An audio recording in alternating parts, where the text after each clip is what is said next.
The 5 steps for pediatric elbow interpretation begin with asking 5 questions. Are the films adequate? Is there normal alignment? Is there a joint effusion? Are the ossification centers normal? Is there a subtle fracture? Let's look at the standard lateral and anterior-posterior elbow films. In an adequate lateral film, the humerus is 90 degrees to the radius and ulna. When the film is taken, the thumb must be pointed upward and the shoulder and elbow must be at the same level. If the film is inadequate, the other radiographic findings which identify abnormality are less reliable. The anterior humeral line is drawn on the lateral view down the anterior surface of the humerus, and when extended distally, should pass through the middle third of the capitellum. In this patient, the alignment is normal. The radiocapitellar line is drawn through the center of the radial neck and should pass through the middle third of the capitellum. In this patient, the alignment is normal.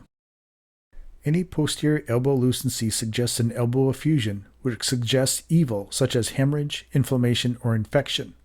Normally, the olecranon fossa contains fat, and an elbow effusion will displace the relatively radiolucent fat posteriorly and causes a muscle-fat interface, and thus the creation of a fat pad.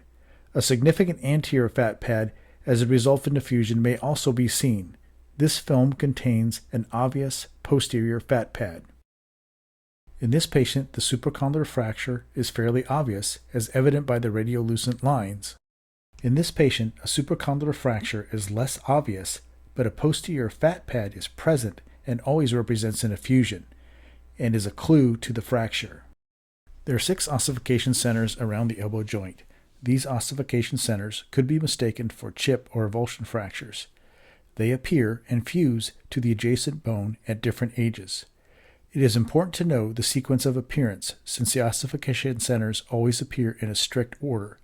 This order of appearance is specified by the mnemonic CRITOE, C-R-I-T-O-E, which represents capitellum, radius, internal epicondyle, trochlea, olecranon, and external epicondyle. The ages at which these ossification centers appear are highly variable and differ between individuals.